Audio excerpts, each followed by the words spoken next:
আমার আল্লাহ তাআলা তাদের জন্য একটা দোয়া শিখাই দিলেন, বললেন ওয়াকুর রাব্বিরহামহুমা কামা রাব্বায়ানি। পিছনের মানুষগুলো বলছেন না নাকি? নাকি বাবা মা ছাড়া এসছেন? বলেন তো দেখি, পিতা মাতার জন্য কি দোয়া করতে হয়? ওয়াকুর রাব্বিরহামহুমা বলবেন না, দোয়াটার মূলনীতি হলো আল্লাহুম্মা রাব্বিরহামহুমা, আল্লাহুম্মা রাব্বিরহামহুমা। ওয়াকুর মানে কি জানেন? ওয়াকুর মানে আল্লাহ তাআলা বলেছেন তোমরা বলো, আর তোমরা বলো, আর তোমরা, এটা হলো আল্লাহ তাআলার নির্দেশ। তাহলে পিতামাতার জন্য দোয়া করতে গেলে আমাদের দোয়ার মূলনীতিটা হলো আল্লাহুম্মা রাব্বিরহামহুমা। এরপর আল্লাহ পাক রব্বুল আলামিন বললেন ওয়াফিজ লাহুমা জানাহাদ-দুল্লি মিনার রাহমাত ওয়া কুর রাব্বিরহামহুমা কামা রাব্বায়ানি সগীরা। তোমার পিতা যদি অকৃতজ্ঞ হয়ে মেহমানের সামনেও বলে আমি 3 দিন ধরে খাই নাই, তুমি অভিযোগ হয়ে যেও না, বরং আল্লাহ তাআলার কাছে বলো, আল্লাহ এই পিতাটা আমাকে তখন লালন পালন করেছে যখন পৃথিবীর কোন ফ্যাক্টরির ভেতরে আমার কোন খাদ্য তৈরি হয় নাই। ওই মা আমাকে তখন লালন পালন করেছে যখন কোন কনফেকশনারি কিংবা গাভীর বাটে দুধ তৈরি হয় নাই। মায়ের পেটে থাকার পর মা আমাকে লালন পালন করেছে অত্যন্ত স্নেহ দিয়ে, আদর দিয়ে। ও রব্বি কারীম, যেহেতু অত্যন্ত ভালোবাসা দিয়ে পৃথিবীর কোন ফ্যাক্টরিতে খাবার পাওয়া যায় না, আমার মায়ের পেটে আমি খাদ্য খেয়েছি। 10 মাস 10 দিন পর ভূমিষ্ঠ হয়েছি। তাম পৃথিবীর কোন কনফেকশনের দোকান থেকে খাদ্য নিয়ে আসতে হয় নাই, কোন বেকারি থেকে খাদ্য নিয়ে আসতে হয় নাই, কোন দুধওয়ালার কাছ থেকে দুধ জামারি করতে হয় নাই। যেহেতু আমার মা আমার পৃথিবীর আসার আগে এমন করে লালন পালন করেছে। মা অবুঝ হয়ে যেতে পারে, বাবা অবুঝ হয়ে যেতে পারে। ও রব্বি কারীম, আমার পিতা মাতাকে আপনি কেমন করে লালন পালন করুন যখন পৃথিবীতে আমার কোন খাদ্য ছিল না, যেভাবে লালন পালন করেছে। এরপর আল্লাহ পাক রব্বুল আলামিনকে বললাম, ও রব্বি কারীম, পিতামাতার জন্য আমরা কি করব? একজন পিতা যদি একজন আরেকটা সন্তানের প্রতি অত্যন্ত দয়াপরবশ হয়ে যায় আর সন্তানগুলো সহ্য করতে পারে না, কিংবা ভালোবাসার দিক থেকে যে সন্তানটা কাছাকাছি হয়ে যায় তাকে জমি লেখাই দেয়। কি লেখাই দেয়? আবার আমাদের সমাজের মধ্যে এমন কতগুলো মানুষ আছে, পিতাকে বাগিয়ে নিয়ে গিয়ে মাতাকে বাগিয়ে নিয়ে গিয়ে জমি লেখাই নেয়, কি নেয় না? কি লেখাই নেয়, কি নেয় না?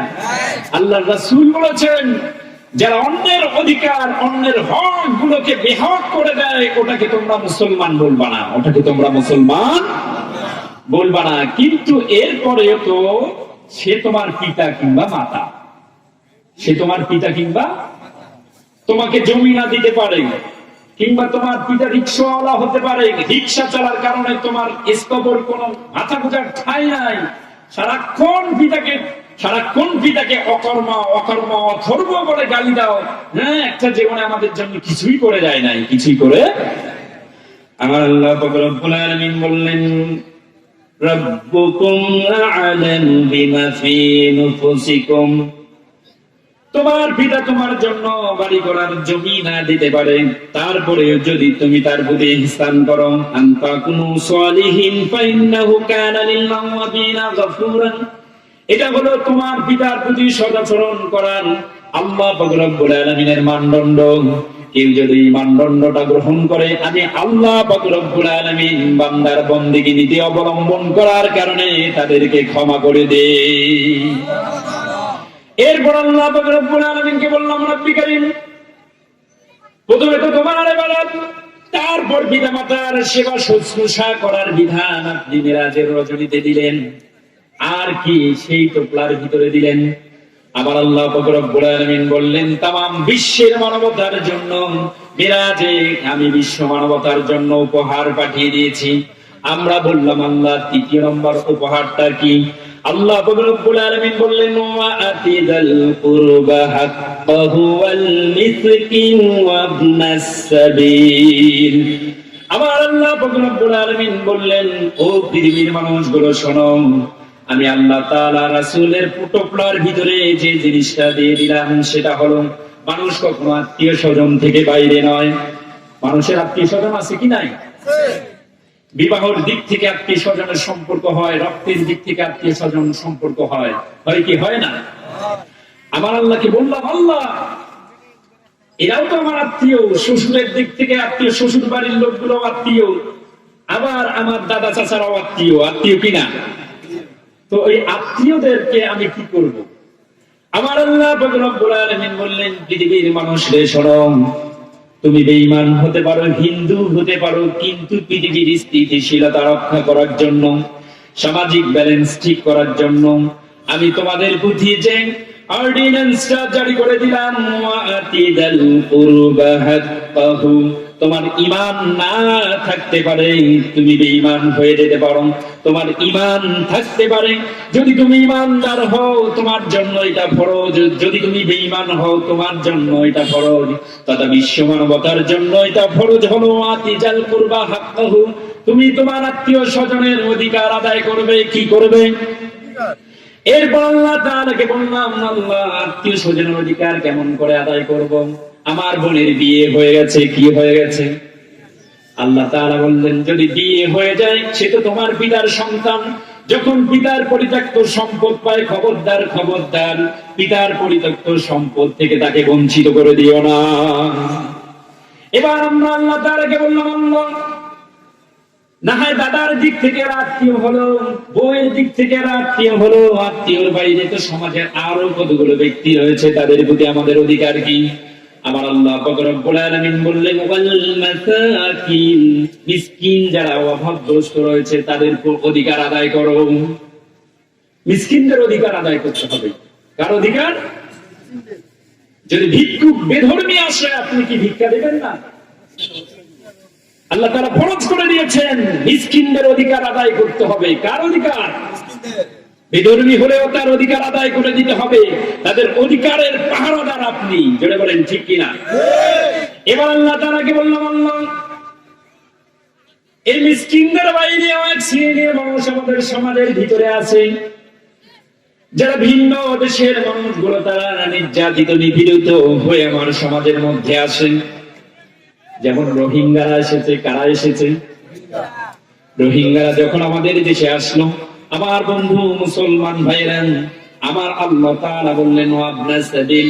ওয়াবনাস সাবিল হলো তারাই যাদের নিজের দেশে অনেক জমি জমা রয়েছে, কিন্তু শরণার্থী হয়ে আমার দেশে এসেছে।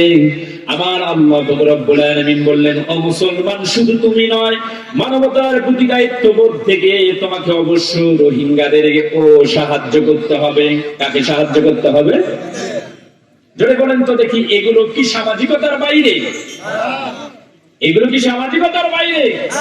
এগুলো কি মানবতার বাইরে? তাহলে আল্লাহর রাসূল মেরাজ থেকে যে টোপলাটা নিয়ে আসলেন, তৃতীয় দফাটা হলো আত্মীয় স্বজনের হক আদায় করা, মিসকিনের হক আদায় করা, ইবনে সাবিলদের হক আদায় করা। চিৎকার করে বলেন আল্লাহু আকবার। এরপর আল্লাহ রাব্বুল আলামিনকে আমরা বললাম, আল্লাহ আমরা মিসকিনকে দিতে গেলাম, আত্মীয় স্বজনের পিছনে টাকা খরচ করলাম, যদি আত্মীয় স্বজনকে খোয়াই, আত্মীয় স্বজন নাকি চুষি চুষি খায়। কি করে খায়? কামলা পোষে আর আত্মীয় স্বজন চষে, এরকম একটা কথা আছে না? এই মুরব্বী বাবারা বলেন না কেন? কামলায় চষে, আত্মীয় স্বজন পোষে। কামলায় পোষে, আত্মীয় স্বজন নাকি চষে। আল্লাহ তাআলা বললেন, আত্মীয় স্বজন যদিও তোমার মেহমান, তোমাকে যদিও চষে, তোমার ওই আত্মীয় স্বজনের সঙ্গে সৎ আচরণ করাটা ফরজ করে দিলাম। কি করে দিলাম? এরপর কি হলো? আত্মীয় স্বজনের জন্য আমি খরচ করলাম, আল্লাহ এমন খরচ করলাম, খরচ করতে গিয়ে মেলা টাকা খরচ হয়ে গেল। বেটির বিয়েও লাগাইলাম, বড় বড় হোমরা সোমরা মানুষগুলোকে দাওয়াত দিয়ে দিলাম, ভাবছিলাম যে পকেটওয়ালা, পকেট ভিজা মানুষগুলো বড় বড় দান দেবে, কিন্তু দেখি ৭৫,০০০ টাকা খরচ করি, দেখলাম ১৭,০০০ টাকা ওঠে নাই। কয় হাজার ওঠে নাই? কি হয় নাই? নেতাকে দাওয়াত দিলাম, নেতার সাথে আরো ১৭ জন। আরে আমি তো শুধু নেতাকে দাওয়াত দিলাম, আরে বাইরে কি পাতি গুনবে সবাইকে মিলে একটি গোষ্ঠী শুদ্ধ আছে। এরকম হয় কি হয় না?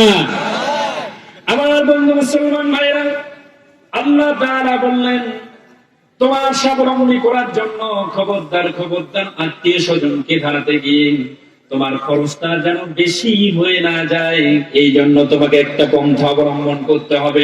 অপচয় করা যাবে না। কি করা যাবে না? আলোচনা কিন্তু অনেক, কিন্তু ধীরে ধীরে আমি শর্ট করে নিচ্ছি। 14 দফা আলোচনা করব মিরাজের। কয় দফা? এখানে 4 দফা বলছি। কয় দফা? 14 দফা আলোচনা করব।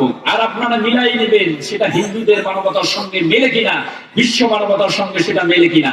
আমাদের হিন্দুরা বলে থাকে যে মুসলমানদেরকে নিধন করতে হবে। আমাদের ইসকন নামে একটা সংগঠন রয়েছে যারা হিন্দুদের, এই কয়েকদিন আগে আমরা দেখলাম চট্টগ্রামের প্রবর্তক সংগঠনের সঙ্গে তাদের সংঘর্ষ হয়েছে। কার সঙ্গে? হিন্দু হিন্দু সংঘর্ষ হয়েছে। হিন্দু ভাইদেরকে আমি বলে যেতে চাই, এই ইসকন নামক সংগঠনটাকে আপনারা যতই হিন্দু সংগঠন বলেন, এটা হিন্দু সংগঠন নয়। এই মুসলমানেরা বলে বিশ্বাস করে না। আমি আবার গবেষণা করে দেখলাম ইসকন নামক সংগঠনটা হিন্দুদের সংগঠন নয়। যদিও বাংলাদেশের মধ্যে ইসকন নামক সংগঠনটা হিন্দুদের দ্বারা পরিচালিত হয়, আল্লাহর কসম করে বলছি এটা সাম্রাজ্যবাদীদের আমাদের দেশের ভ্রাতৃত্বের সম্পর্ক নষ্ট করে দেওয়ার জন্য, হিন্দু মুসলমানের দাঙ্গা সৃষ্টি করার জন্য তৈরি একটা ফিতনা। এই ফিতনা থেকে আপনাদেরকে সতর্ক থাকতে হবে। প্রসঙ্গ যখন এসেই গেল, ইসকন সম্পর্কে আপনারা সতর্ক থাকবেন, আর যাতে করে হিন্দু মুসলমানের সম্প্রীতি আমাদের নষ্ট হয়ে না যায়, সাম্প্রদায়িক দাঙ্গা তারা সৃষ্টি করতে না পারে, আমাদের রক্ত গরম করা চলবে না। সাথে সাথে আরেকটি সংগঠন, খ্রিস্টানের সংগঠন রয়েছে, যারা আপনাকে আমাকে বেঈমান তৈরি করতে চায়। তারা হলো ইলুমিনাতি। কি বলেন তো? এই ইলুমিনাতি ধীরে ধীরে ধীরে ধীরে আমাদের চরিত্রগুলো বিধ্বংস করে, আমাদের সামাজিক ঐক্য বিনষ্ট করে দিয়ে আমাদের ভিতরে খ্রিস্টান ধর্মের সম্প্রচার চালাচ্ছে। আল্লাহর কসম করে বলি, মুসলমান খ্রিস্টান ধর্মের সম্প্রচার চালাচ্ছে নয়, বরং বাংলাদেশের শান্তিপূর্ণ জনপদের মধ্যে তারা বিশৃঙ্খলা সৃষ্টি করার জন্য এই ইলুমিনাতি আপনার রন্ধে রন্ধে কাজ করে যাচ্ছে। আরো একটি সংগঠন রয়েছে, এরা হলো মডারেট ইসলাম। কি ইসলাম? এরা আমরা বুঝি, কিন্তু আপনারা বুঝেন না। ইলুমিনাতি নামে যারা আসবে, ইসকন নামে যারা আসবে, মডারেট ইসলাম নামে যারা আসবে, তাদেরকে আপনারা একদম গলে গিয়ে জামায়াতের করা শুরু করবেন না। গবেষণা করবেন যে এদের লক্ষ্য উদ্দেশ্য কি। আমার বন্ধু মুসলমান ভাইয়েরা, আল্লাহ তাআলাকে বললাম, আত্মীয় স্বজনের সঙ্গে সৎ আচরণ করাটা তো ফরজ করে দিলেন, তাদের ক্ষেত্রে আমি কি ব্যয় করব? আল্লাহ তাআলা বললেন, তাদের ক্ষেত্রে ব্যয় করতে গিয়ে অবশ্যই তুমি অপচয় করবা না। ওয়ালা তুবজিরু তাবযীরা। টাকা পাওয়ার লোভে তোমার 20,000 টাকা আছে, লক্ষ টাকা ধার করে তুমি 120 লাখ অর্থাৎ 1,20,000 টাকার অনুষ্ঠান সাজাবা না। এটা হলো তোমার জন্য অপচয়। আমার আল্লাহ পাক রব্বুল আলামিন বললেন, তুমি যদি এই অপচয়টা করা শুরু করে দাও, ইন্নাল মুবাযযিরিনা কানু ইখওয়ানাশ শায়াতিন, তোমার স্বভাবটা হয়ে যাবে তুমি অপচয়কারী। আর যারা অপচয় করে, জিন্দেগি যাপন করে, সিগারেট খেয়ে খেয়ে জিন্দেগি যাপন করে, টাকাগুলো উড়িয়ে দেয় ধোঁয়ার সাথে, আমি আল্লাহ পাক রব্বুল আলামিন বলছি তারা অপচয়কারী। ওই অপচয়কারী গুলো আর কেউ নয়, তারা ইবলিসের ভাই। বলেন কার ভাই? আমাদের অনেক মুরব্বি বিড়ি খায়। কি খায়? নিঃসন্দেহে এটা অপচয়। সায়েন্স গবেষণা করে দেখেছে প্রায় 1100 রোগ কেবলমাত্র ধূমপান করার কারণে হয়। কিসের কারণে হয়? ধূমপান করার কারণে। অবশ্যই আমি হিন্দু পাড়ায় বড় হয়েছি। যখন আমি ছোট ছিলাম, ওই ক্লাস 3-তে পড়ি, দেখছি যে হিন্দু পাড়ায়, অর্থাৎ মুসলমানদের মধ্যে এটা কম ছিল, হিন্দু পাড়ায় ওই যে ঠাকুমা, আবু বলি তাদেরকে নানি। আমার তো নানার বাসা এখানে, এটাই নানার বাসা এখানে হওয়ার কারণে হিন্দুরাই আমার আবু, নানা, মামা অনেক কিছু। আজু, আবু, নানা, মামা, এগুলা তো নাকি। তো আমি দেখি যে আগে ওই যে খবরের কাগজ ছিল। কি ছিল? খবরের কাগজ ছিল। খবরের কাগজে নাশা খাইতে। কি খাইতে? তামাক গুঁড়ো করে খবরের কাগজ গুলো পল্টে পল্টে সুতলি দিয়ে বাঁধত। তো একদিন জোর করে যে বুড়ি, অর্থাৎ আমার আবু গুলো লেখায়, আবু একটা বিস্কুট খাও, ভেজা ভাত, এগুলো আমার খেয়ে খেয়ে কাজ ধরাছি, আর তুই খাবার চাস? আমি যখন দেখি যে আবু গুলো এগুলো টানে, দেখে আল্লাহর নিয়ামত টানে, কি সুখ টান। এখন এতদিন পর আল্লাহর রাসূলের হাদিস তালাশ করে দেখলাম, আল্লাহর রাসূল বলেছেন, আমার মুরব্বী ভাইরা যারা বিড়ি খান, সুখ টান দেন, জেনে রাখবেন আল্লাহ তাআলার রাসূল বলেছেন, এই ধোঁয়া যদি আপনার পাকস্থলীর ভিতরে থাকে, অর্থাৎ ফুসফুসের ভিতরে যদি ধোঁয়া থাকে, এই ধোঁয়াটা নিয়ে আপনি বিড়ি খেয়ে এশার নামাজ পড়ে গিয়ে বিড়ি খেয়েছেন, কি খেয়েছেন? এশার নামাজ পড়ে বিড়ি খেয়েছেন, নামাজ শেষ করে বিড়ি খেয়ে সুটান দিয়ে শুয়েছেন, কিন্তু আপনার ফুসফুসের ভিতরে ধোঁয়া রয়েছে, কি রয়েছে? লিল্লাহি তাকবীর, লিল্লাহি তাকবীর। আমি রিসিভ করে নেব।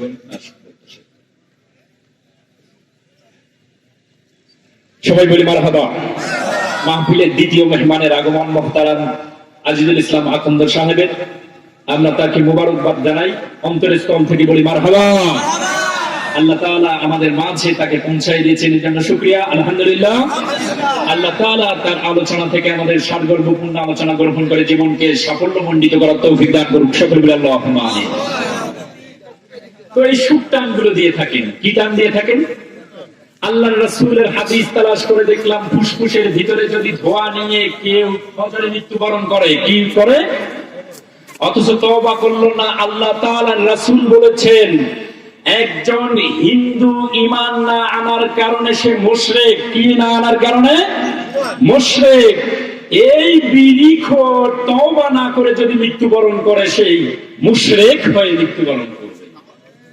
এই নাউজুবিল্লাহ বলবেন না? তাহলে আল্লাহর রাসূলের সাহাবায়ে কেরাম বলেছেন, ওলামায়ে কেরাম বলেছেন, বিড়ি খেলে পরে 40 দিনের ইবাদত নষ্ট হয়ে যায়। কয় দিনের? সুতরাং আজকের পর থেকে যত কিছু বিড়ি খান, যত খুশি বিড়ি খান। আরো একটা সায়েন্সের কথা বলি, সেটা হলো কার্ডিওলজি। এই হৃৎপিণ্ডের নিয়ে যারা গবেষণা করেন তাদেরকে বলা হয় কার্ডিওলজিস্ট। কি বলা হয়?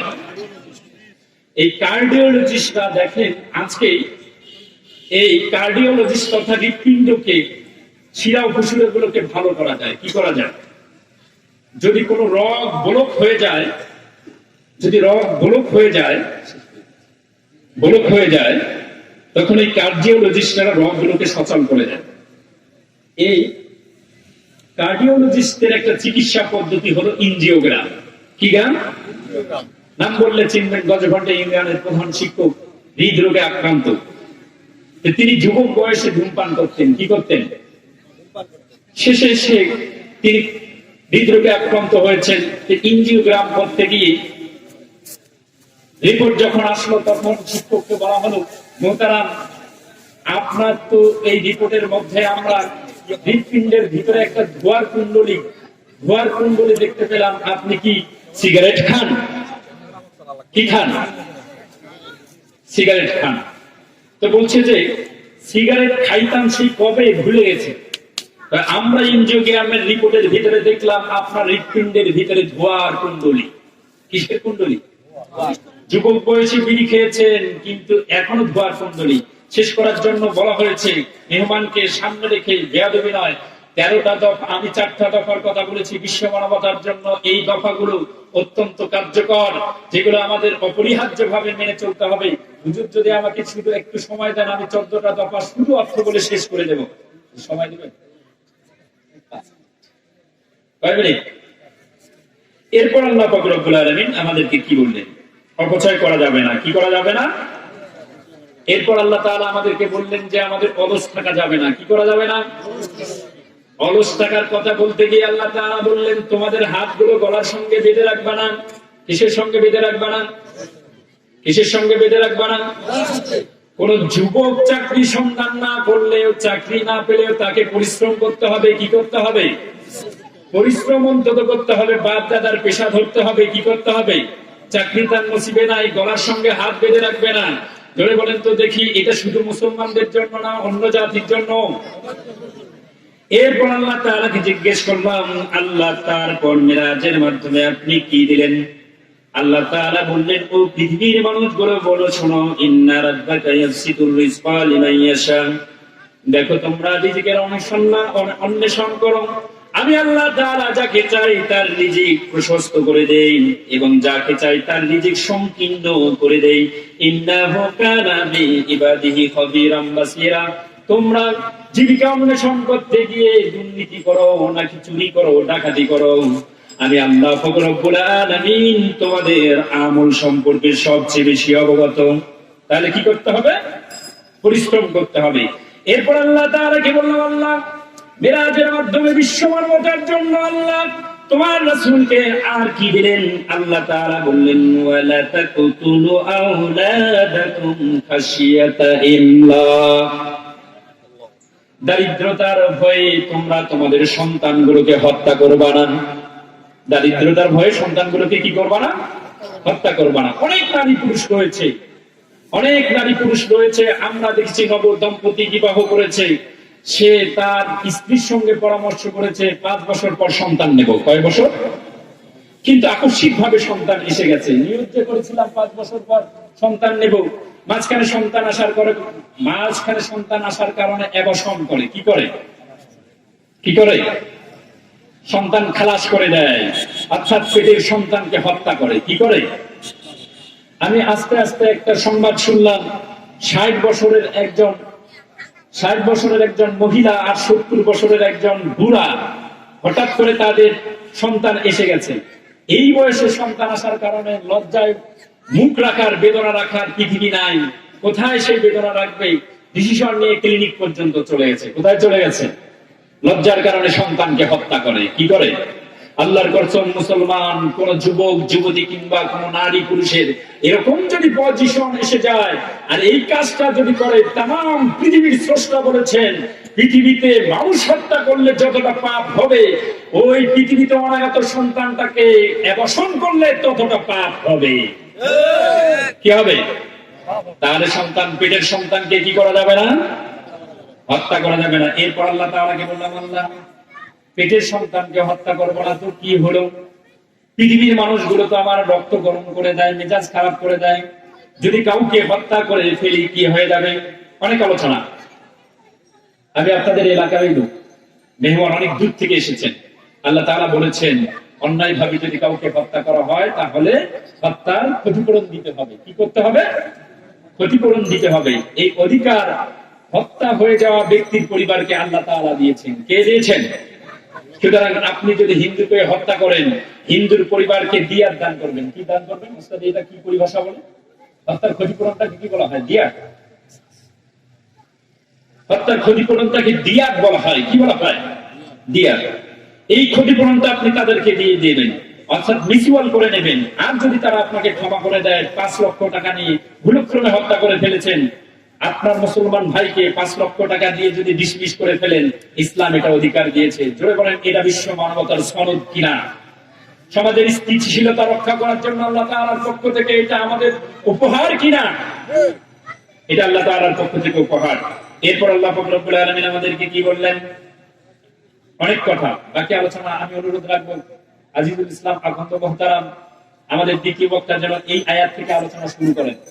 কারণ আমাদের হিন্দু ভাইরা মনে করেন দিয়ে রাখছে, আলাদা সাবজেক্ট দিয়ে রাখছে, তাহলে ফিনিশ না করে যাওয়া যাচ্ছে না। তো আমার বন্ধুরা ওরা সময় দিয়ে দেয়, আমাদের হিন্দু ভাইরা মনে করে থাকে আমরা জিহাদ করে করে হত্যা করার লাইসেন্স হাতে নিয়ে ফেলেছি। কি করে? জিহাদের কথা বলে হত্যা করার লাইসেন্স নিয়ে ফেলেছি। এই জন্য ওয়াসিম জাভেদ 26টা আয়াত ব্যান করে দেওয়ার কথা বলে। কিন্তু আল্লাহ তাআলা এখানে বলছেন যদি ভুলক্রমে হত্যা হয়ে যায় তারপরে ক্ষতিপূরণ দেওয়ার অধিকার, ক্ষতিপূরণের গ্যারান্টির দায়িত্ব আমি তাদেরকে দিয়ে দিয়েছি। এরপর আল্লাহ তাআলা আমাদেরকে কি বললেন? অনেক কথা সব শেষে আল্লাহ পাক রব্বুল আলামিন আমাদেরকে বলছেন যে বিষয়ে তোমার জ্ঞান নাই সেই বিষয়ে তুমি তর্ক করবা না। কি করবা না? সব শেষে আল্লাহ পাক রব্বুল আলামিন এসে বলছে যে এতক্ষণ আলোচনা করা হলো বিশ্ব মানবতার গান গাইতে গিয়ে তুমি সমাজে যে আচরণগুলো করতে থাকবে, সেই আচরণগুলো যারা আল্লাহর ইবাদতের বাইরে চলে না যায়, অবশ্যই তোমাকে আল্লাহ তাআলার ইবাদত করতে হবে। নির্ধারিত বিষয় আমি হাদিসে জিবরাইল আলোচনা করার কথা ভাবছিলাম, যে পরিসর পেলে হাদিসে জিবরাইল আলোচনা করব, মানুষের ঈমান নিয়ে আলোচনা করব। মঞ্চে আসার পর বিষয়টা আমাকে ঘুরিয়ে দিয়েছেন। আমার বন্ধু মুসলমান ভাইয়েরা, এই আলোচনাগুলোর মধ্য থেকে বলেন তো দেখি তাওহীদ আছে কি নাই? রাসূল সাল্লাল্লাহু আলাইহি সাল্লাম যা কিছু নিয়ে এসেছেন তাই হলো রাসূল আল্লাহর প্রতি দায়িত্বগুলোই হচ্ছে রিসালাত। এই রিসালাতের দায়িত্ব বিশ্ব মানবতার জন্য কিনা? কেবলমাত্র মুসলমানের জন্য নয়, বিশ্ব মানবতার জন্য। সুতরাং আমরা বিশ্বাস করি আল্লাহ পাক রব্বুল আলামিনের রাসূল বিশ্ব মানবতার জন্য প্রেরিত হয়েছেন। সুতরাং বিশ্বের মধ্যে মানবতা প্রতিষ্ঠা করার জন্য আপনাকে আমাকে অবশ্যই পাহারাদার হিসাবে দায়িত্ব পালন করতে হবে। পাহারাদার হিসাবে দায়িত্ব পালন করতে হবে। কে কে রাজি আছেন এই পাহারাদার দায়িত্ব পালন করার জন্য? দুহাত তুলে দেখা। সুতরাং বিশ্বের প্রত্যেকটা মানুষ এই দুহাত উত্তোলনকারী মুসলমানরা এই দুহাত উত্তোলনকারী ইমানদারদের কাছ থেকে বিশ্বের পুরো মানবতা নিরাপদ। আল্লাহ পাক রব্বুল আলামিন আমাদেরকে তৌফিক দান করুন। সকলে বলে আল্লাহুম্মা আমিন। সম্মানিত উপস্থিতি, সংক্ষিপ্ত আলোচনার ভিতরে যদি কোনো ত্রুটিপূর্ণ তথ্য সরবরাহ করে থাকি তাহলে আল্লাহ পাক রব্বুল আলামিন যেন আমাকে মাফ করে দেন, এবং আপনাদের সামনে জ্ঞানের কাছে যদি এটা বিভ্রাট সৃষ্টি করে থাকে তাহলে আমাকে সংশোধন করে দেবেন। মা উরিদু আন ইসলিহু আন ইয়াসতাতা ওয়া মা তাওফিকি ইল্লা বিল্লাহ আলাইহি তাওয়াক্কালতু ওয়া ইলাইহি উনীব। আসসালামু আলাইকুম ওয়া রাহমাতুল্লাহ।